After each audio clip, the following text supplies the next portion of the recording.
തിരിച്ച് വീണ്ടും ഒരു ആക്രമണം. വളരെ പെട്ടെന്നൊരു കൗണ്ടർ നടന്നു. ഇതൊരു ഫ്രസ്ട്രേറ്റഡ് ഫൗളാണ്, അനാവശ്യമായ ഫൗളാണ് കൺസീഡ് ചെയ്തത്. കളി കയ്യിൽ കിട്ടി ആ ഫൗളില്. കണ്ണൂരിന്റെ കയ്യിലേക്ക് ആ കളി വന്ന് ചേർന്നു എന്ന് പറയാൻ കാരണം പരമാവധി സമയം യെസ് അസിഫ് അവിടെ ഫൗൾ ചെയ്യപ്പെട്ടു എന്നുള്ളതാണ്. പരമാവധി സമയം എടുത്ത് അതിനിടയിൽ ഒരു സബ്സ്റ്റിറ്റ്യൂഷനും കൂടി വരികയാണ്. അത് 30 സെക്കൻഡ് കൂടി 7 മിനിറ്റ് മാത്രമാണ് ടൈം. 97ാമത്തെ മിനിറ്റിലേക്ക് എത്തിയിരിക്കും. സോ ലീഗ് പോയിന്റ് പട്ടികയിലെ 4ാം സ്ഥാനക്കാരായി സെമി ഫൈനലിന് യോഗ്യത നേടിയ കണ്ണൂർ വാരിയേഴ്സ് കോഴിക്കോട് നടക്കുന്ന ആദ്യ സെമി ഫൈനലിൽ വിജയത്തിനരികിൽ ഒരു ഭിന്നം വിജയത്തിലേക്ക് ലീഗിലെ 1ാം സ്ഥാനക്കാരായ നിലവിലുള്ള ചാമ്പ്യന്മാരായ കാലിക്കറ്റ് FC അട്ടിമറിച്ച് സൂപ്പർ ലീഗ് കേരളയുടെ 2ാം സീസണിന്റെ ഫൈനലിലേക്ക് പോകാനുള്ള കണ്ണൂരിലുള്ള സമയം അടുത്തു വരികയാണ്. ഇവിടെ ആ സബ്സ്റ്റിറ്റ്യൂഷന് വേണ്ടിയും അവിടെ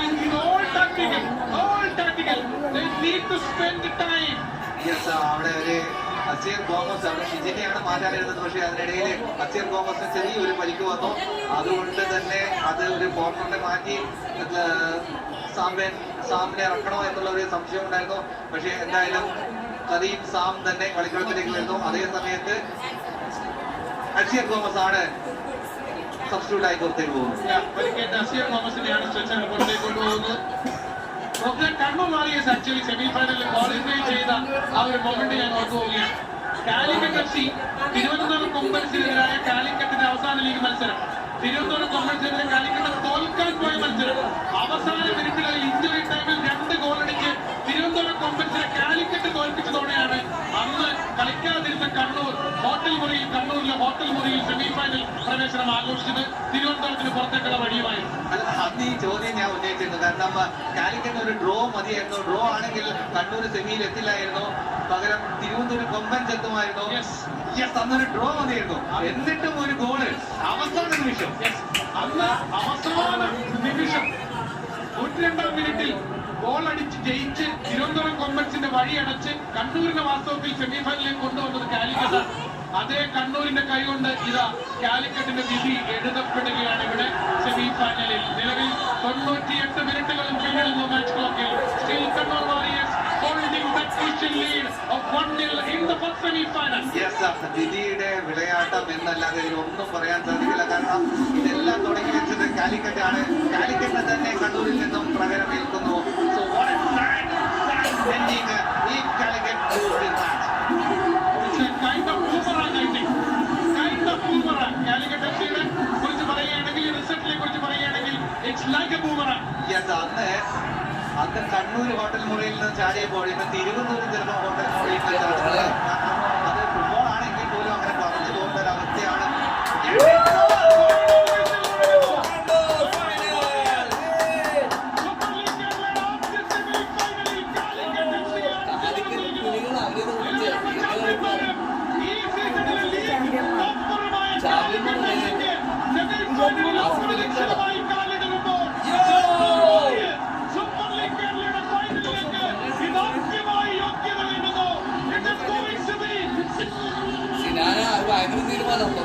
കളിക്കാരനായിട്ട് ഓരോ പെനൽറ്റി അടിക്കാൻ കൊടുത്തു. നിർണായക മത്സരത്തില് കോഴിക്കോടിനെ ലീഗിലെ ടോപ്പേഴ്സിനെ 21 ഗോൾ അടിച്ച ടീമിനെ ഒരു ഗോൾ പോലും അടങ്ങാതെ ക്ലീൻ ഷീറ്റുമായി ഫൈനലിലേക്ക് കടന്നിരിക്കും. സെമി ഫൈനൽ വിജയത്തോടെ Kannur warriors FC Sports.com presents Super League Kerala powered by Amol. ഫൈനലിലേക്ക് എത്തുകയാണ്, കുതിച്ചെത്തുകയാണ്. സൂപ്പർ ലീഗ് കേരളയുടെ ഈ സീസണിലെ ഫൈനൽ കണ്ണൂർ ജവഹർ സ്റ്റേഡിയത്തിലാണ് നടക്കുക. ഷോ പ്രതീക്ഷിച്ചതുപോലെ അല്ലെങ്കിൽ കാത്തിരുന്നതുപോലെ കണ്ണൂരിലെ ഫൈനലിൽ കണ്ണൂരിന്റെ ഹോം ടീം തന്നെയാണ് ഒരു ടീം എന്ന് ഊർത്തിയുറപ്പിക്കുകയാണ് ഈ ആദ്യ സെമി ഫൈനലിൽ. കാലിക്കറ്റിന് നിലവിലുള്ള ചാമ്പ്യന്മാരായ കാലിക്കറ്റിന് ഈ സീസണിലെ ലീഗിലെ വിന്നേഴ്സായ ലീഗ് ടോപ്പേഴ്സായ കാലിക്കറ്റിനെയാണ് കാലിക്കറ്റിൽ നടന്ന സെമി ഫൈനലിൽ ക്ലീൻ ഷീറ്റ് വിജയത്തോടെ കണ്ണൂർ വളർത്തിയടിച്ച് അട്ടിമറിച്ച് കണ്ണൂർ ഫൈനലിലേക്ക് എത്തിയിരിക്കുന്നത്. Golden boy of Kannur Kakkad സ്വദേശി മുഹമ്മദ് സിനാൻ നേടിയ നിർണായക പെനാൽറ്റി കിക്ക് ഗോളിലൂടെയാണ് കണ്ണൂര് ഫൈനലിലേക്ക് പ്രവേശിച്ചിരിക്കുന്നത്. കണ്ണൂരിൽ വെച്ച് നടക്കുന്ന ഫൈനലിൽ golden boy will be happy to perform in front of the home crowd. കണ്ണൂരിലാണ് സൂപ്പർ ലീഗ് കേരളയുടെ രണ്ടാം സീസണിന്റെ ഫൈനൽ. ഇനി 19-ാം തീയതി ഇറങ്ങിയത്. അപ്പൊ 19-ന് കണ്ണൂരിൽ നടക്കുന്ന ഫൈനലിൽ കളിക്കാൻ കണ്ണൂർ തന്നെ യോഗ്യത നേടിയിരിക്കുന്ന ഒരു കാഴ്ചയാണ് നമ്മൾ കാണുന്നത്. നിരാശാജനകവും ഞെട്ടിപ്പിക്കുന്നതുമായ സെമി ഫൈനൽ തോൽവിയാണ് കാലിക്കറ്റിനെ കാത്തിരുന്നത്. ഈ സീസണിൽ ഏറ്റവും കൂടുതൽ ഗോൾ അടിച്ച് ഏറ്റവും കൂടുതൽ പോയിന്റ് നേടി ഏറ്റവും കൂടുതൽ വിജയങ്ങൾ നേടി ഏറ്റവും കൂടുതൽ ഗോൾ ഡിഫറൻസുമായി സെമി ഫൈനലിലേക്ക് രാജകീയമായി കടന്നു വന്ന കാലിക്കറ്റ് എഫ്സിയെ കണ്ണൂർ അട്ടിമറിച്ചിരിക്കുന്നു. രണ്ടാം പകുതിയിലെ മുഹമ്മദ് സിനാന്റെ പെനാൽറ്റി ഗോളിൽ ഏകപക്ഷീയമായ ഒരു ഗോളിന് കിഞ്ചിത് വിജയത്തോടെ കണ്ണൂർ സൂപ്പർ ലീഗ് കേരളയുടെ ഫൈനലിലേക്ക് കടക്കുമ്പോൾ ചരിത്രം വഴിമാറുകയാണ്. ചിലർ വരുമ്പോൾ ചരിത്രം വഴിമാറുന്നു. ഒരിക്കൽ കൂടി എന്ന് പറയേണ്ടി വരുന്നു. ബിക്കോസ് കണ്ണൂർ ആദ്യമായി സൂപ്പർ ലീഗ് കേരളയുടെ ഫൈനലിലേക്ക് യോഗ്യത നേടിയെത്തുകയാണ്.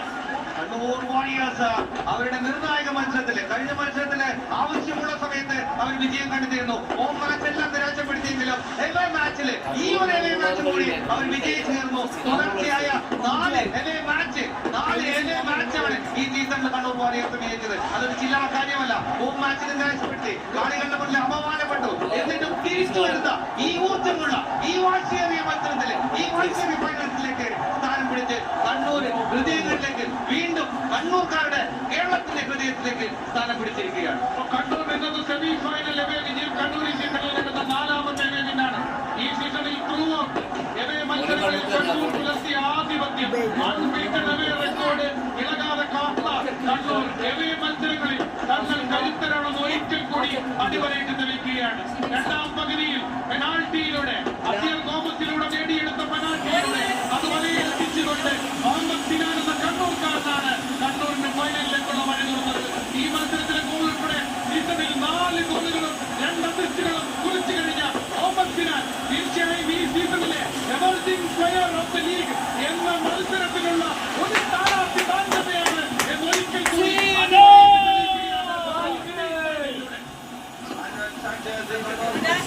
നടത്തിയ ഇന്നത്തെ മാറ്റങ്ങളും ഇന്നത്തെ 11ഉം മികച്ച തീരുമാനമായി വന്നു. ഏറ്റവും മികച്ച ഏറ്റവും കളിക്കളത്തിലേക്ക് ഇറക്കാതെയാണ് ഈ ടീം ഇന്ന് വിജയം കൈവരിച്ചിരിക്കുന്നത്. മറുവശത്തെ ഡെൽമോണ്ടെ അവിടെ പിഴക്കുന്നു. ആദ്യ ലെവലിൽ കളിക്കുന്നില്ല. ഇത്രയും ഗോൾ കണ്ടെത്തിയ ഇത്രയും ഗോളിലേക്ക് വഴിവെച്ചു കൊടുത്ത ആദ്യ ലെവലിൽ കളിക്കാതെ ഡെൽമാഡെ നടത്തിയ ആ തീരുമാനം അത്ര ഉചിതമായിരുന്നില്ല. അതുകൊണ്ട് തന്നെ വലിയൊരു വില ഇന്നത്തെ മത്സരത്തില് കാലിക്കറ്റ് എഫ്സിക്ക് നേരിടേണ്ടി വന്നു. തീർച്ചയായിട്ടും സെബാസ്റ്റ്യൻ റോയിനെയും മാർഷലിനെയുമാണ് ആദ്യ ലെവലിൽ കോച്ച് ഡെൽമാഡെ കളിച്ചത്. ഇദ്ദേഹത്തെ ജെർസി നമ്പർ 11 വെളിയിലായിരുന്നു. പക്ഷെ രണ്ടാം പകുതിയിലാണ് ബുവാസോയും ആർഷിബിനെയും കളിക്കളത്തിലേക്ക് കൊണ്ടുവന്നത്. പക്ഷേ അപ്പോഴേക്കും കണ്ണൂർ കൃത്യമായി ടാക്ടിക്കലി കളിയുടെ നിയന്ത്രണം ഏറ്റെടുത്ത് കഴിഞ്ഞിരുന്നു. ഒടുവിൽ പെനാൽറ്റി ഗോൾ നേടിയതിനു ശേഷം അവസാനത്തെ 15 മിനിറ്റ് കണ്ണൂർ കാഴ്ചവെച്ച ഒരു സ്ലോ മെല്ലെപ്പോക്ക് തന്ത്രം അതുകൂടി ഫുട്ബോളിന് നമ്മൾ കണ്ടുപിടിക്കേണ്ട. എങ്ങനെയാണ് ലീഡിൽ നിൽക്കുന്ന ഒരു ഗെയിം, ഒരു നോക്കൌട്ട് ഗെയിമിൽ ഒരു ഗോളിന്റെ വിജയവുമായി ഫൈനലിലേക്ക് ഈസിയായിട്ട് പോകേണ്ടത് എങ്ങനെയാണ് എന്നുകൂടി കണ്ണൂർ എതിരാളികൾ എല്ലാവരെയും ഓർമ്മപ്പെടുത്തുകയാണ്.